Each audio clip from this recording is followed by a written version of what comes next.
न्यायों की पुस्तक अध्याय 3। न्यायों की पुस्तक अध्याय 3।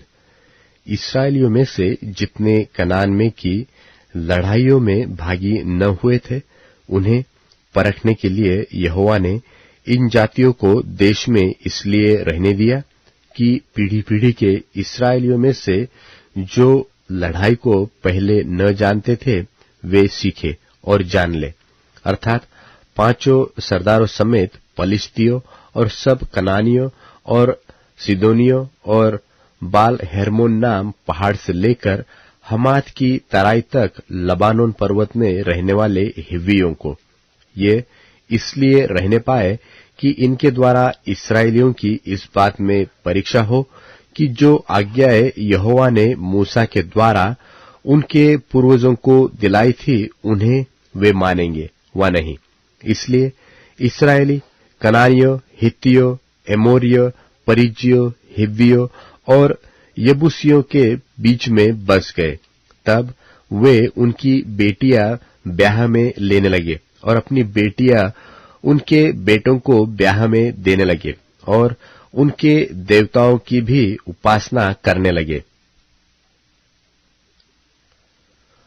ओत्नीएल का चरित्र।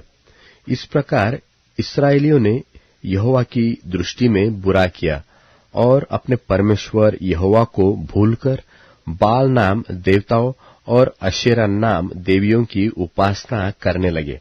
तब यहोवा का क्रोध इस्राएलियों पर भड़का और उसने उनको अरम-नहरैम के राजा कुश त्रिशतैम के अधीन कर दिया। सो इस्राएली 8 वर्ष तक कुश त्रिशतैम के अधीन में रहे।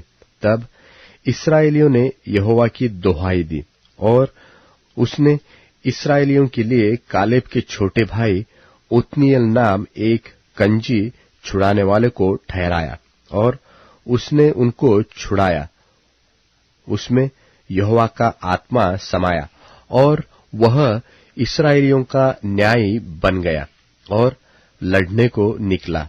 और यहोवा ने अराम के राजा कुश त्रिशतैम को उसके हाथ में कर दिया और वह कुश त्रिशतैम पर जयवंत हुआ।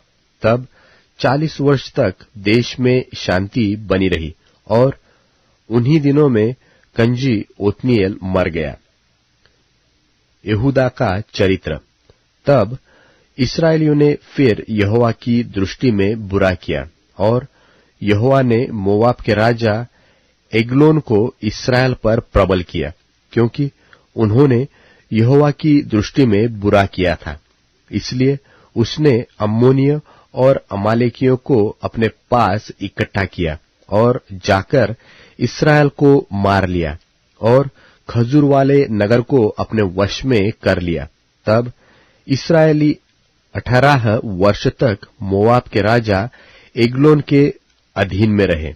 फिर इस्राएलियों ने यहोवा की दोहाई दी और उसने गेरा के पुत्र एहूद नाम एक बिन्यामीनी को उनका छुड़ाने वाला ठहराया। वह बेहत्ता था। इस्राएलियों ने उसी के हाथ से मोआब के राजा एग्लोन के पास कुछ भेंट भेजी।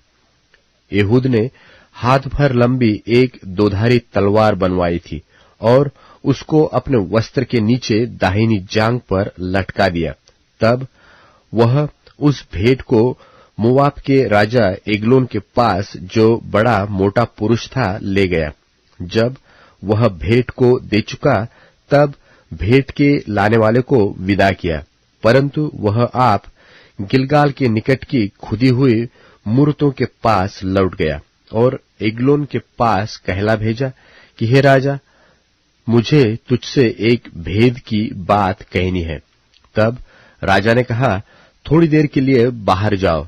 तब जितने लोग उसके पास उपस्थित थे वे सब बाहर चले गए। तब एहूद उसके पास गया।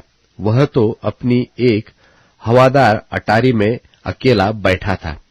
एहूद ने कहा, परमेश्वर की ओर से मुझे तुझसे एक बात कहनी है। तब वह गद्दी पर से उठ खड़ा हुआ। इतने में एहूद ने अपना बायां हाथ बढ़ाकर अपनी दाहिनी जांघ पर से तलवार खींचकर उसकी तोंद में घुसेड़ दी और फल के पीछे मूठ भी बैठ गई और फल चर्बी में धंसा रहा, क्योंकि उसने तलवार को उसकी तोंद में से न निकाला, वरन वह उसके आर पार निकल गई। तब एहूद छज्जे से निकलकर बाहर गया और अटारी के किवाड़ खींचकर उसको बंद करके ताला लगा दिया। उसके निकल जाते ही राजा के दास आए तो क्या देखते हैं कि अटारी के किवाड़ों में ताला लगा है।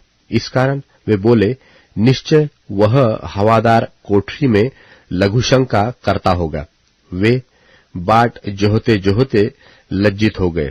तब यह देखकर कि वह अटारी के किवाड़ नहीं खोलता, उन्होंने कुंजी लेकर किवाड़ खोले तो क्या देखा कि उनका स्वामी भूमि पर मरा पड़ा है। जब तक वे सोच विचार कर ही रहे थे, तब तक एहूद भाग निकला और खुदी हुई मूर्तों की परली ओर होकर सेईर में जाकर शरण ली।